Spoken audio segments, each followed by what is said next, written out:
The golden city of Vera shone like a jewel under the twin suns. Its wide streets were carved from bright stone, and its towers reached high into the glowing sky. But no place in Vera was more famous than the Opera House, a great building of arches, mirrors, and golden glass. Every corner of it caught the sunlight, and at night it glimmered under lamps of crystal. To the people of many worlds, the Opera House was not just a stage. It was a meeting ground, a place where music became a bridge between hearts and cultures. Daniel stood at the bottom of its wide stairs, clutching the worn case that held his simple instruments.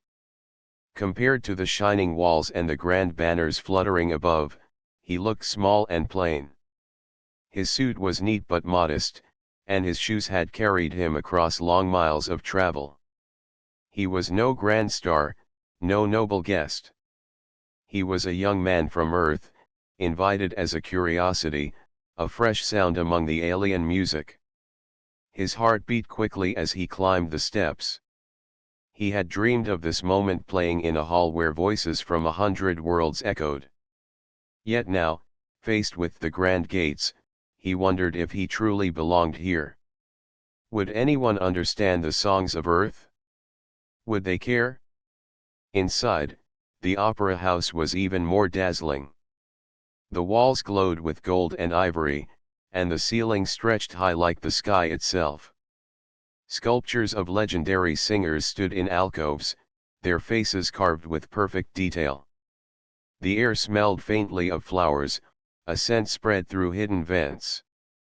As Daniel walked through, people in fine robes and bright feathers passed by, their voices soft and graceful. He was shown to a small practice room at the side of the stage. There, he set his case on the wooden table and slowly opened it. His fingers brushed the strings of his instrument, a simple earth lute. It was not shiny or strange, it carried no special light. But when he touched it, he felt calm.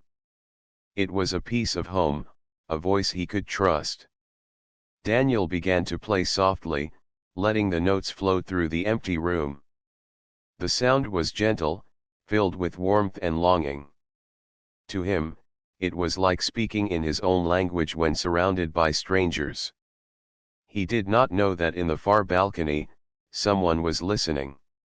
Myra, a diplomat of the Lyrian people, had wandered away from the gathering of nobles. She had planned only to take a short walk, but the sound of Daniel's music drew her closer. She stood quietly in the shadows, her tall figure wrapped in silver cloth, her eyes glowing faintly with the mark of her kind. Myra was used to grand symphonies, filled with skill and precision. But this was different. The simple melody stirred something inside her, a quiet ache she had not felt before. It was not polished or perfect, but it was alive. She watched as the young human closed his eyes while playing, his face peaceful, his hands sure. There was no show, no performance for applause. There was only truth in the sound. For a brief moment, Daniel looked up, and his eyes met hers. He did not know who she was, but he felt her gaze like a spark of light. Myra did not move, yet her heart gave a small leap.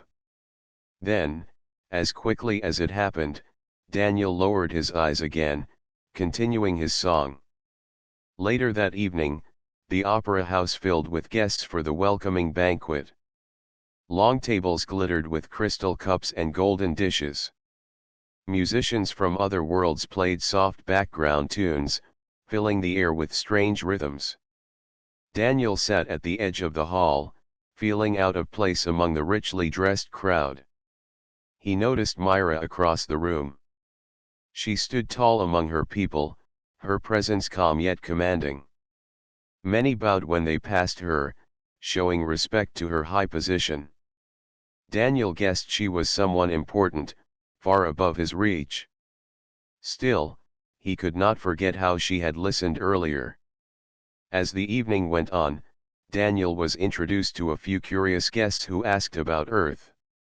He answered honestly, speaking of wide seas, green fields, and the simple joys of his home. Some listened politely, others with faint smiles of amusement. He did not try to impress them, he only spoke from the heart. Myra approached at last. Her steps were graceful, her voice low and smooth. "Your music," she said, "it was unlike anything I have heard. Why do you play such simple notes when this house expects greatness?" Daniel met her gaze and replied quietly, "Because sometimes the simple things carry the deepest truth." Myra studied him for a moment, her expression unreadable. Then she gave a small nod, almost like a secret she kept from the others. Without another word, she moved back into the crowd, leaving Daniel both puzzled and strangely hopeful.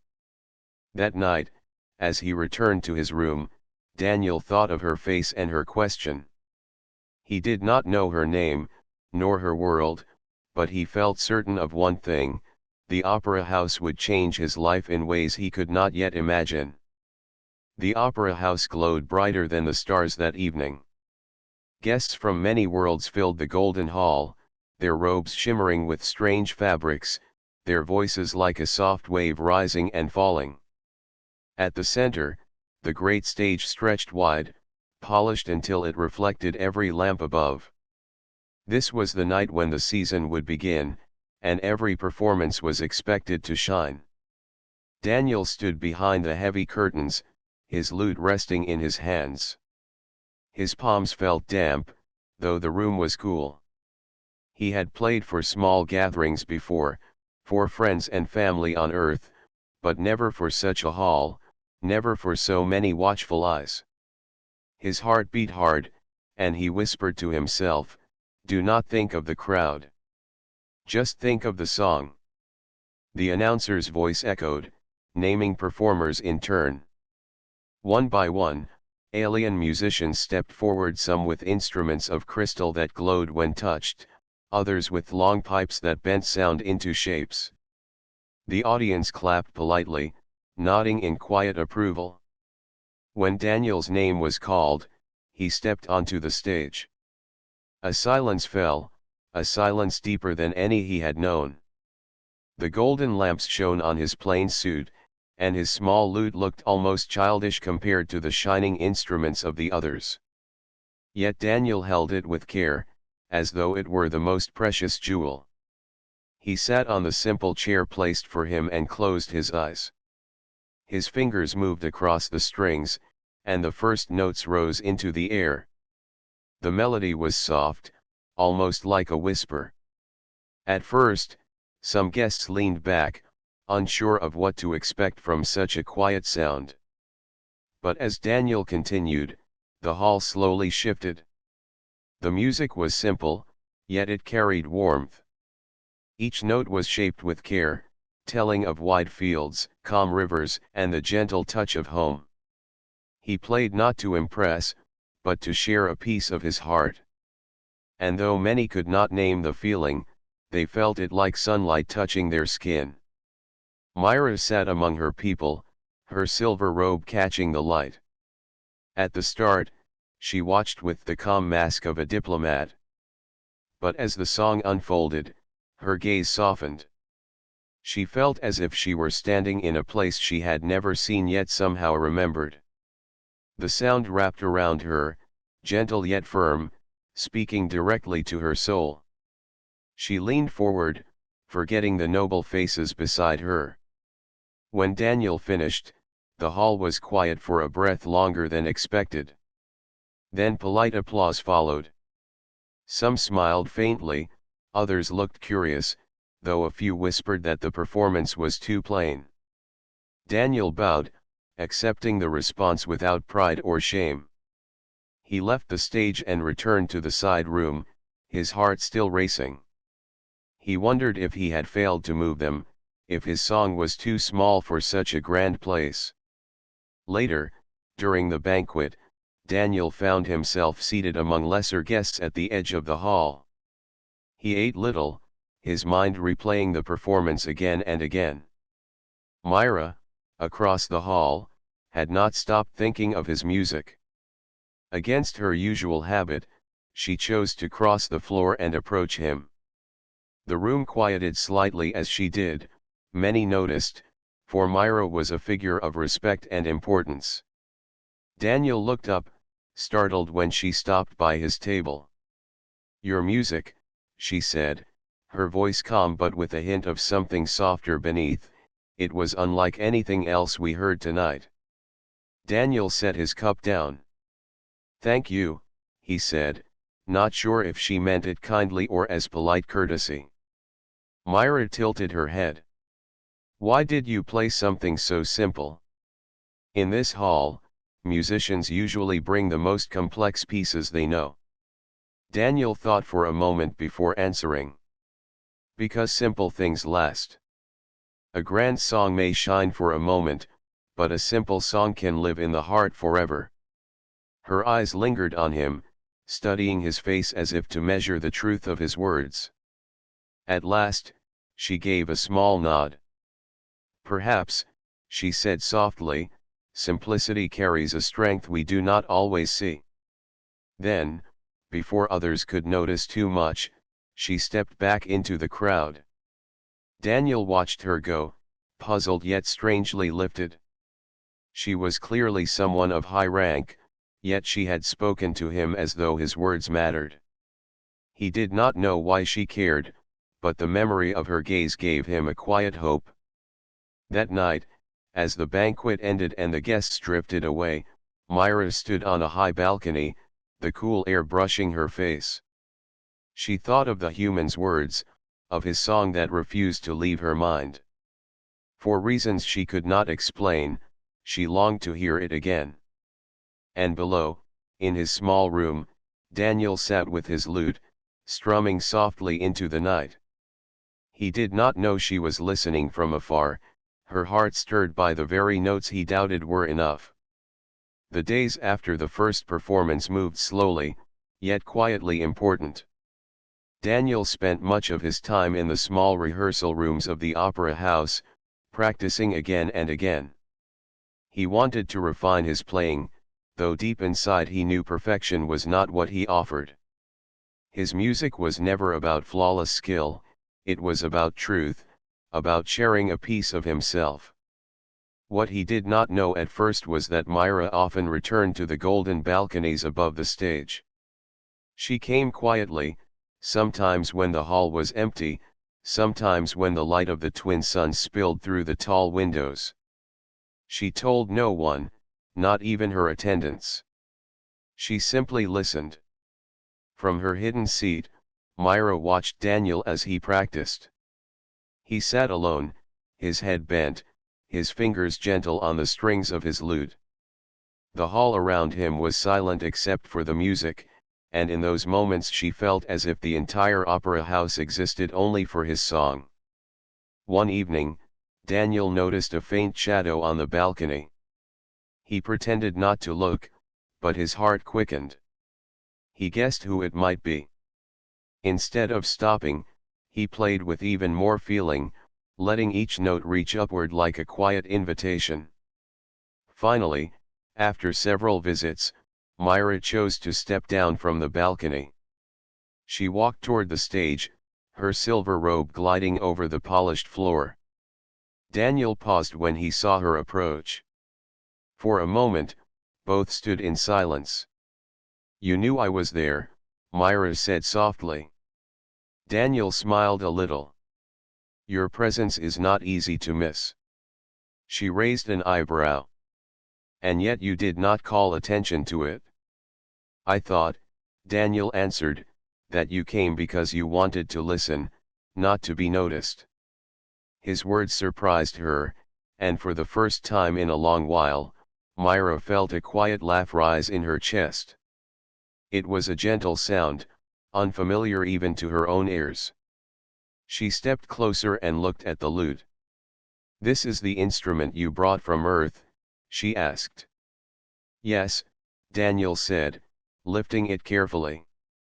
"It is not as grand as the instruments here, but it carries the voice of my people." Myra reached out slowly, almost uncertain, and Daniel held the lute so she could touch it. Her long fingers brushed the strings, making a soft, uneven sound. She frowned slightly at her own lack of skill, but Daniel's smile grew warmer. "May I show you?" he asked. She nodded. Daniel guided her hand, his fingers lightly steadying hers.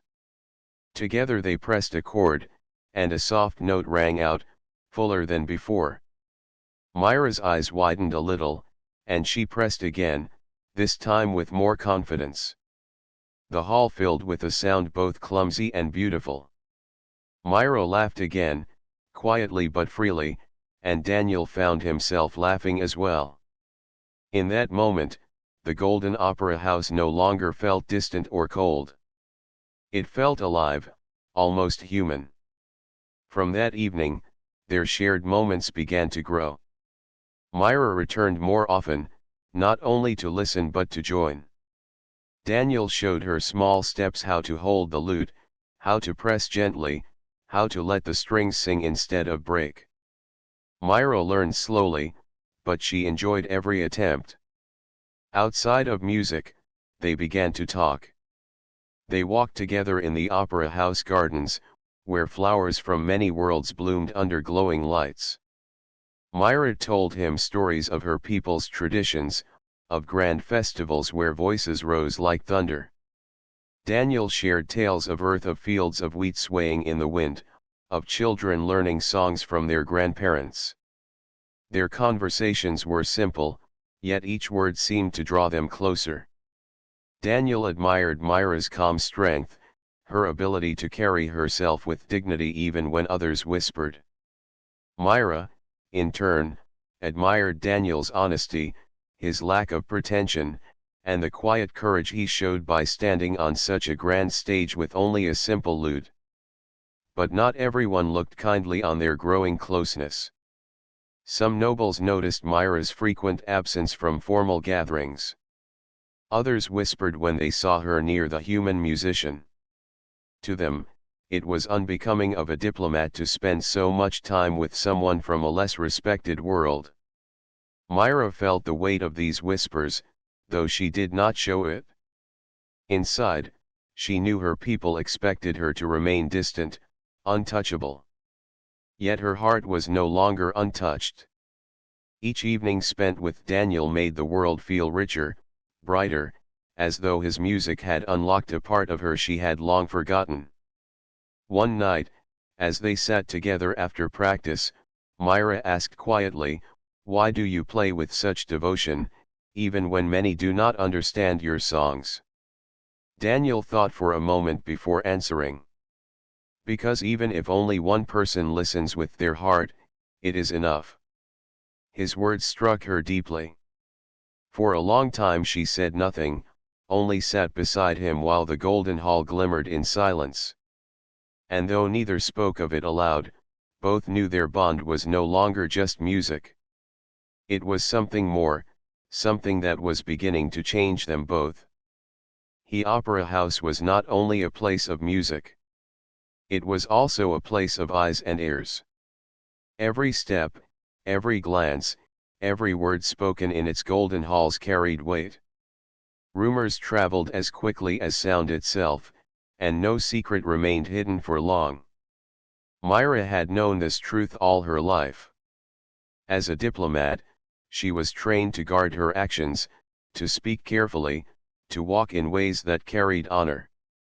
Yet in recent days, she found herself breaking these rules.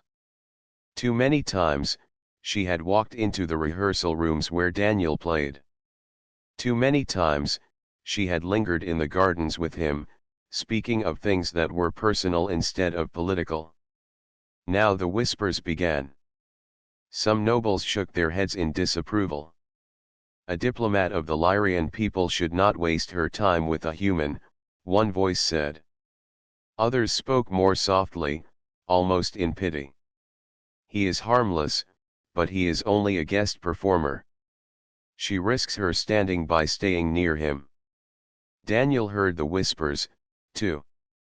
Servants and attendants did not hide their glances when he passed. Sometimes, he caught a faint smile that was not kind, or a comment cut short when he entered a room. At first, he tried to ignore it. But late at night, when he sat alone with his lute, doubt began to press against his heart. He wondered, was he nothing more than a passing curiosity for Myra? A moment of distraction in her heavy world of duties.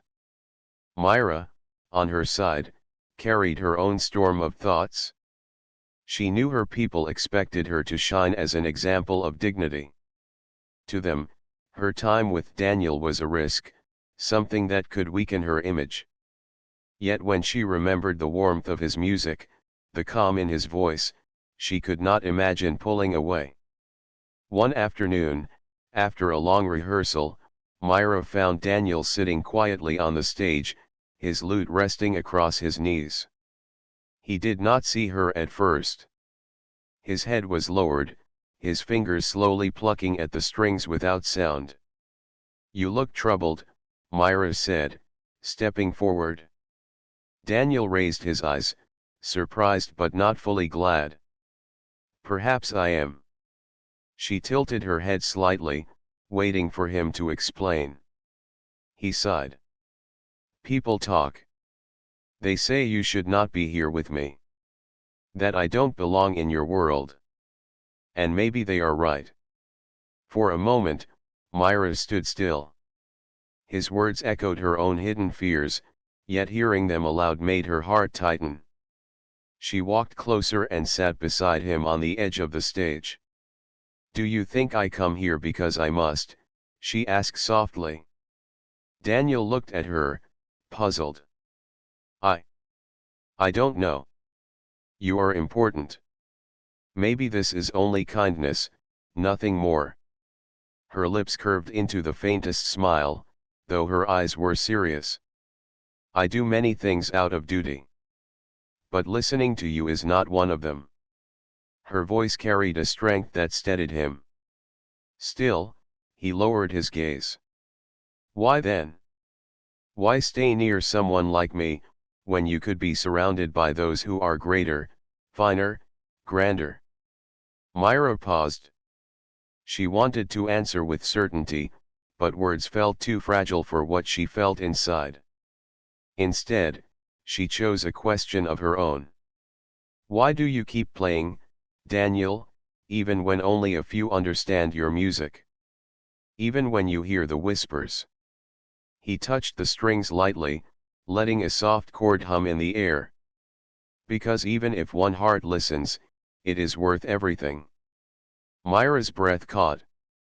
His reply sank deep into her chest, filling the silence between them.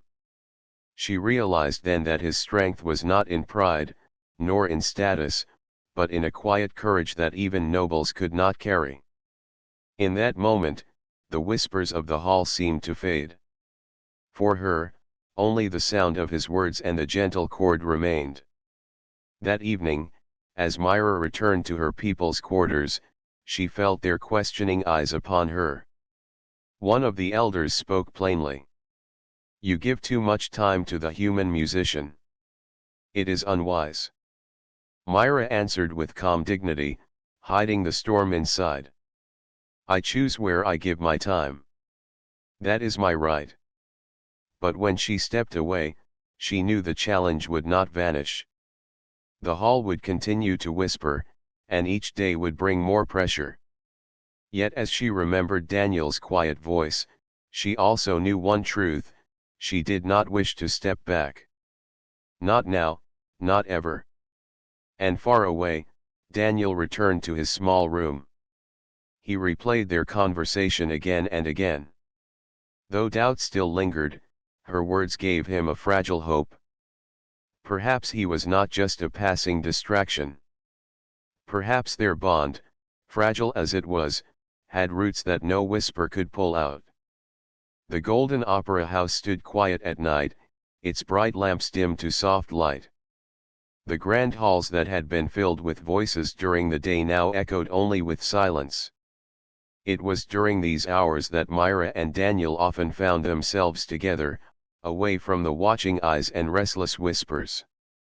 Daniel sat on the stage, tuning his lute, while Myra stood nearby, her silver robe glimmering faintly in the glow of the tall lanterns. Tonight, she had brought something with her, a small crystal sphere, no larger than her hand. It pulsed gently with a soft blue light. "What is that?" Daniel asked, his eyes curious. "It is an echosphere," Myra explained. "My people use it to guide our voices. It holds the memory of our chants, passed down for generations." She held it to her lips, and a deep, resonant sound spilled into the air, like a voice from a distant mountain. The sound lingered, pure and powerful. Daniel listened in awe. "It's beautiful," he whispered. Myra lowered the sphere and looked at him steadily. "I want us to try something together. A joining of my people's chants with your earth music." Daniel blinked in surprise. "You mean, a duet?" She nodded slowly. "Yes. But we must do it in secret. If others hear, they may see it as a careless act. Mixing traditions is not easily accepted." For a moment, Daniel hesitated. He knew the risk was real. Yet the thought of creating something with her, something that belonged to them both, made his heart race with quiet joy. He gave a small smile. "Then let's try." They began awkwardly. Myra's voice, rich and steady, seemed too heavy against the gentle strings of his lute. Daniel strummed again, slower, softer, listening closely to her rhythm. She followed his lead, adjusting her voice, shaping it to meet the music. At first, their sounds clashed like waves against stone. But neither gave up. Again and again, they tried, Myra letting her chant rise, Daniel weaving his melody around it. Slowly, the edges softened. The roughness began to fade. By the third attempt, something new emerged, a harmony neither had known before. Her voice lifted like the wind, and his strings moved beneath it like flowing water. Myra's eyes widened as the sound filled the hall. "Do you hear it?"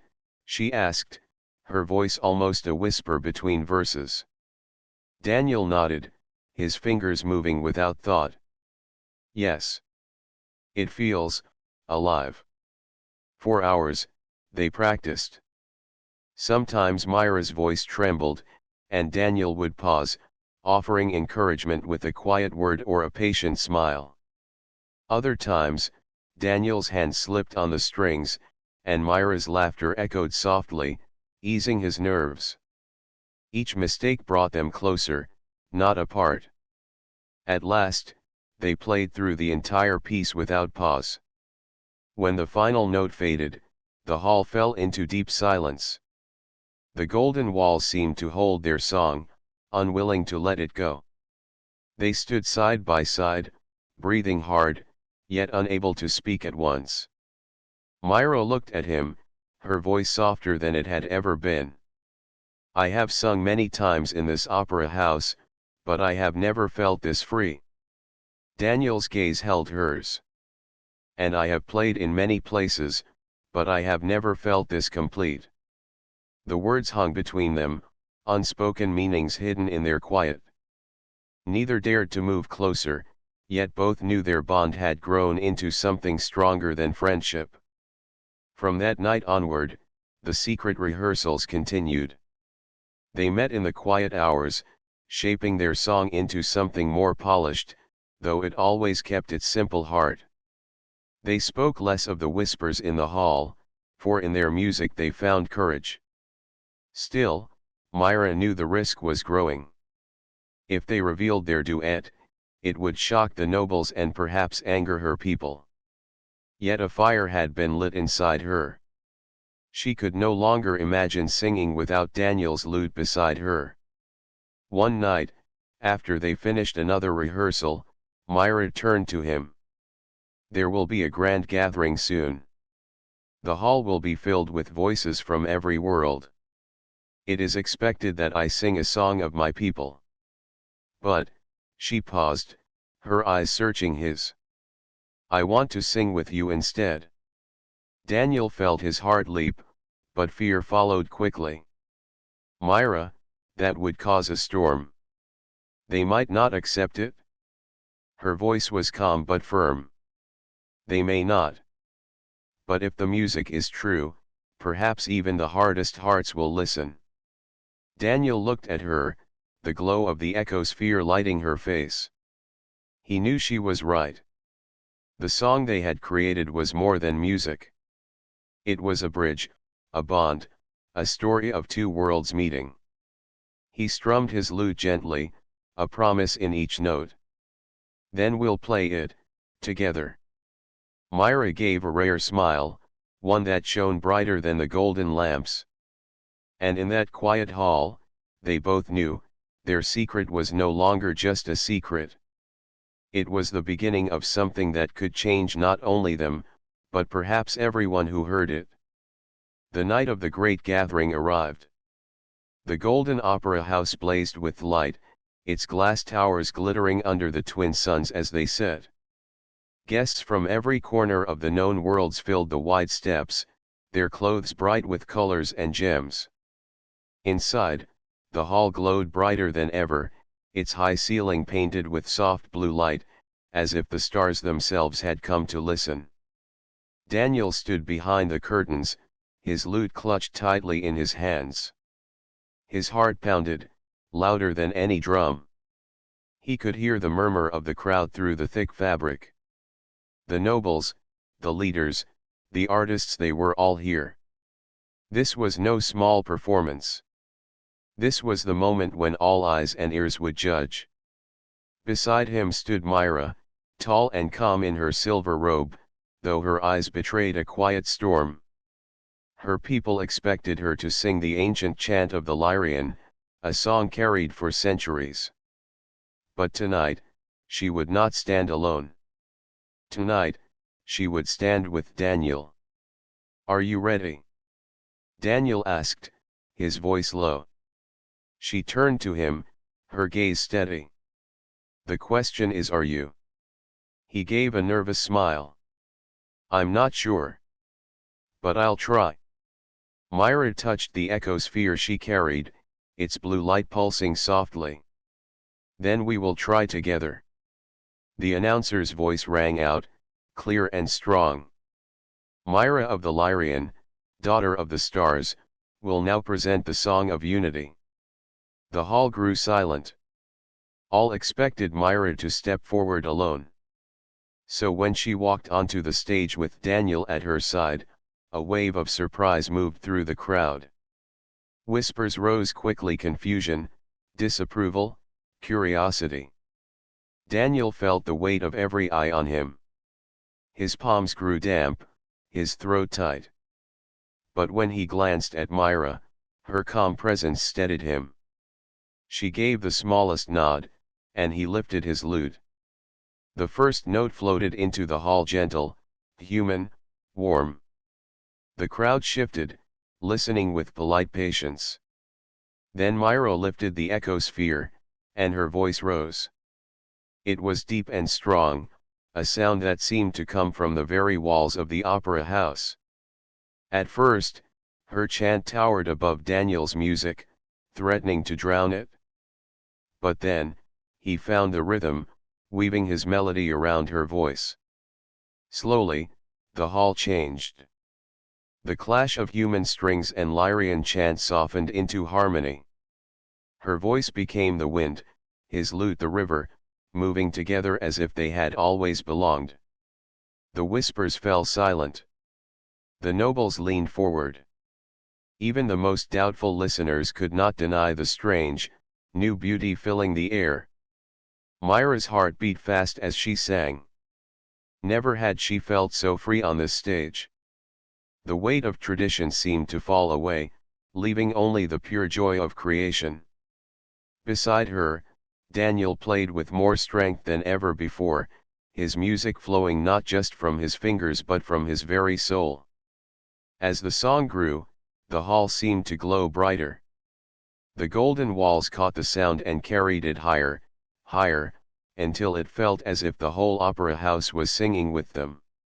Some guests closed their eyes, others clasped their hands together. Even those who had come with pride and prejudice found themselves moved.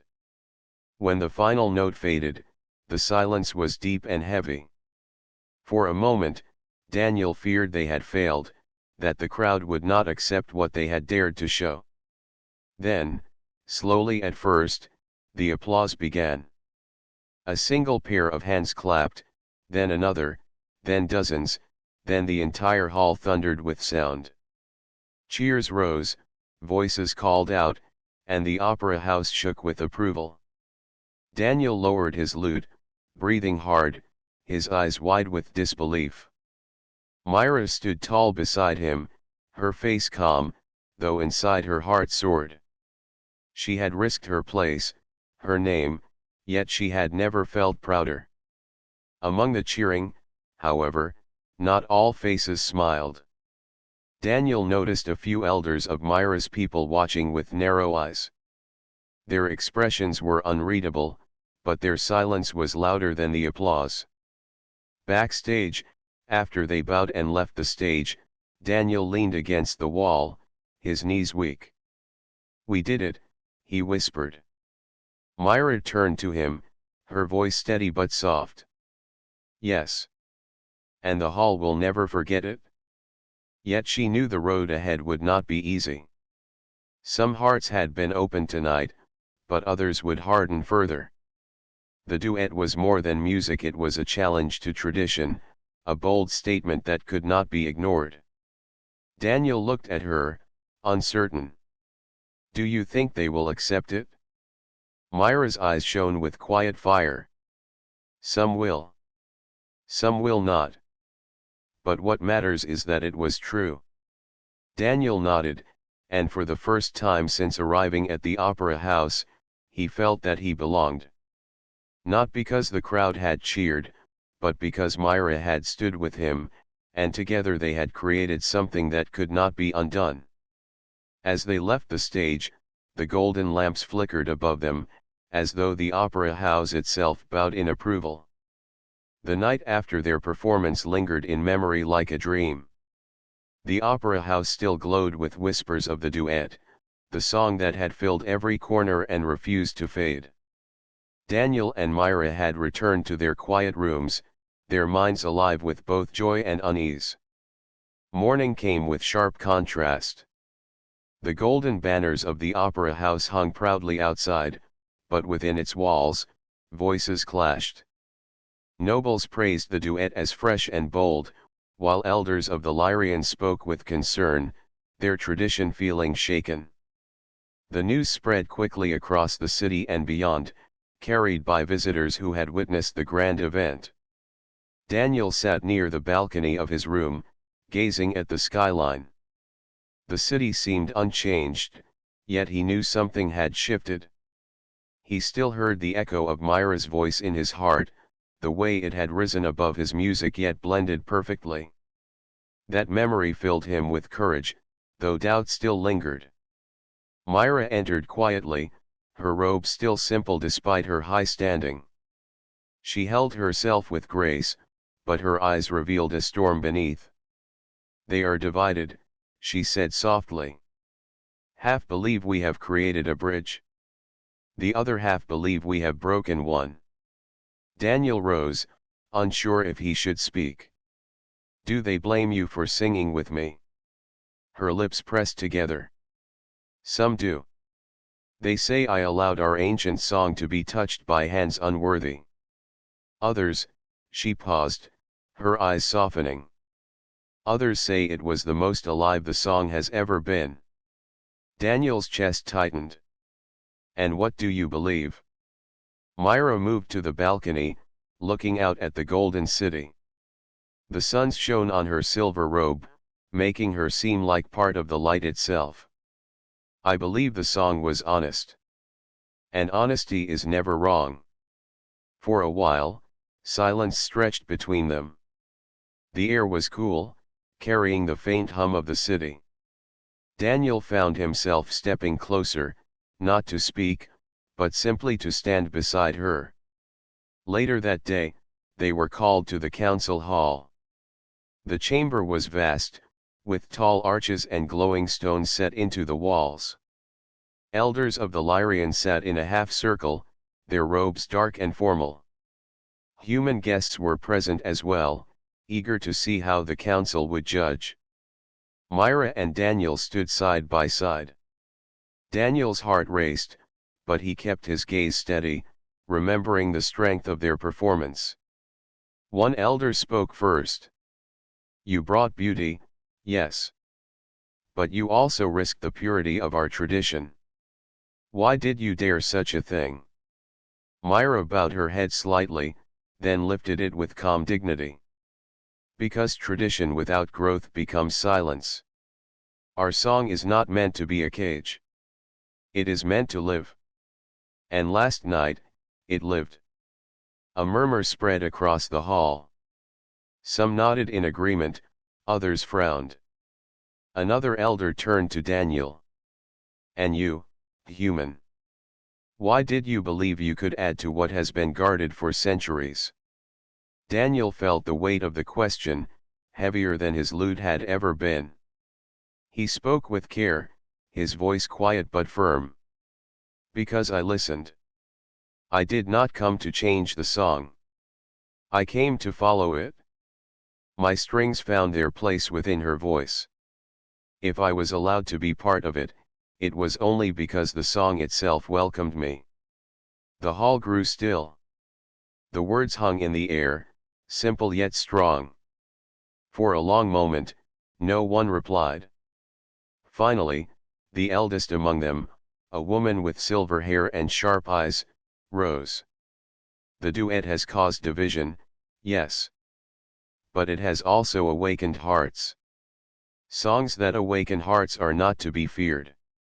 She looked at Myra, then at Daniel. "Your path will not be easy. But it is now part of our story." With that, the council dismissed them. No punishment was given, but no full blessing either. The decision was left for time to shape. Outside, the city was alive with voices. Some cheered their names, others argued, but everywhere the duet was spoken of. Daniel exhaled deeply, tension leaving his shoulders. "So, we are not cast out." Myra gave a small smile. "Not yet. We are part of something greater now, something they cannot erase." As they walked together down the golden steps of the opera house, the suns dipped low, painting the sky in soft red. The world ahead was uncertain, filled with both challenge and promise. Yet for the first time, Daniel did not feel like a visitor.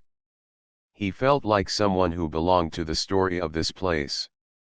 Myra glanced at him, her eyes warm. "The song is not over. It has only begun." He smiled back, his hand brushing lightly against hers. The golden city stretched before them, vast and bright, ready to hear whatever new harmony they might create. And so, in the shadow of the gilded opera house, among whispers of doubt and echoes of applause, Daniel and Myra stepped into a future that was neither hers nor his alone but theirs together.